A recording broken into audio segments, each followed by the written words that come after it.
Uma boneca amaldiçoada, mas não aquela que você está pensando. Dessa vez a gente está falando de uma boneca japonesa amaldiçoada, porque está chegando aos cinemas o filme Dollhouse, que vai ser trazido pela Sato Company. E é isso, né? É a história de uma boneca bem tradicional japonesa, parece um bebê reborn, e ela traz uma maldição para uma família. Vamos falar um pouquinho desse filme então. おかえり。Oi, eu sou a Sil. Vamos comentar então um pouquinho sobre Dollhouse, que foi um filme que eu pude conferir na pré-estreia, a convite da Sato Company, né? Do que se trata Dollhouse? Primeiro que ele foi dirigido pelo Shinobu Yaguchi, que é um diretor que vem da comédia, então tem sim um forte tom cômico ao longo do filme. Daqui a pouquinho eu falo um pouco mais sobre isso. Mas ele começa super pesado, porque a gente está acompanhando uma mãe que tá cuidando, ela tem uma filhinha de uns, sei lá, 4, 5 anos, tá brincando em casa com as amiguinhas e a mãe fala: "Eu vou deixar vocês aqui rapidinho só para comprar um lanchinho para vocês". E ela vai. Quando ela volta, todas as menininhas já foram embora e a filha dela está desaparecida. Ela começa a procurar na vizinhança, procura a casa inteira, não encontra ninguém, até que finalmente ela vai encontrar essa menina já sem vida dentro da máquina de lavar, que foi onde ela se escondeu.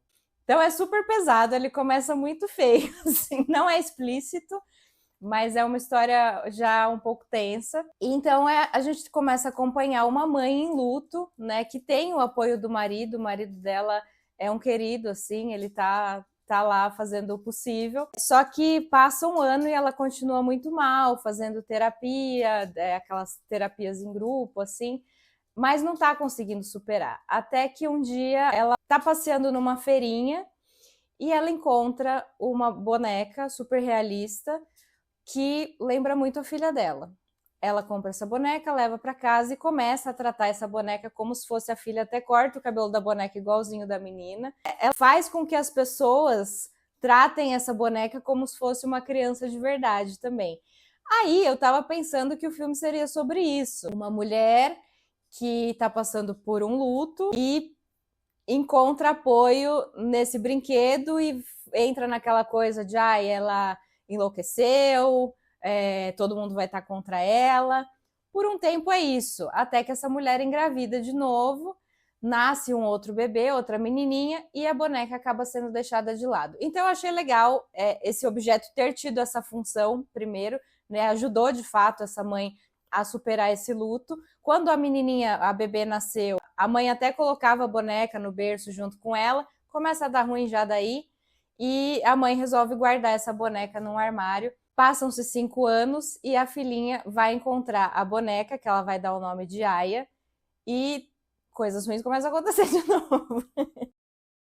Então, por aí, a gente vê que é um filme que muda bastante, né? Ele começa de um jeito, depois passam-se esses 5 anos, ele já vira outra coisa. Ele não perde muito tempo nessa coisa da descrença. Prova-se rápido de que, de fato, há algo errado com essa boneca. O marido logo acredita, a avó também. E é um filme longo, ele tem 1h50, assim, então dá tempo de ele passar por várias mudanças, várias reviravoltas, muitas revelações.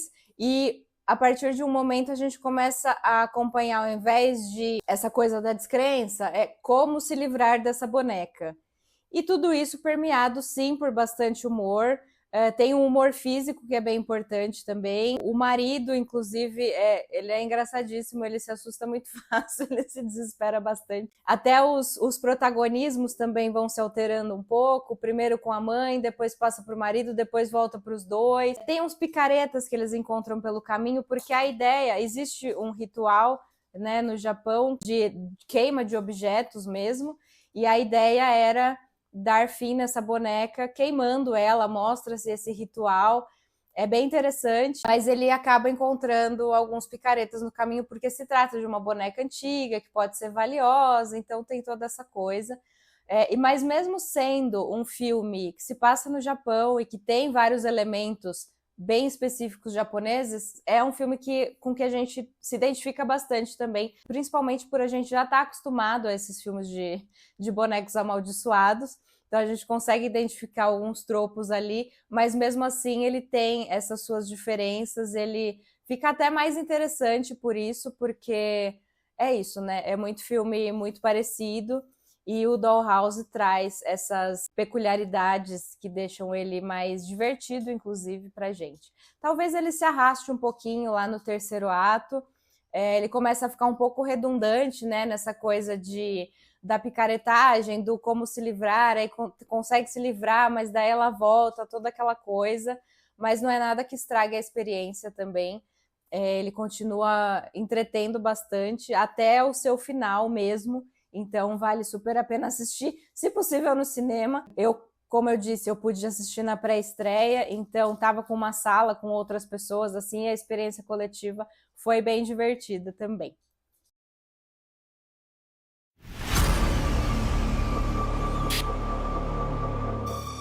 Então é isso, pessoal. Aproveitem para assistir Dollhouse nos cinemas e voltem aqui, se assistirem, trazendo a sua opinião sobre o filme. Quero muito saber o que vocês acharam.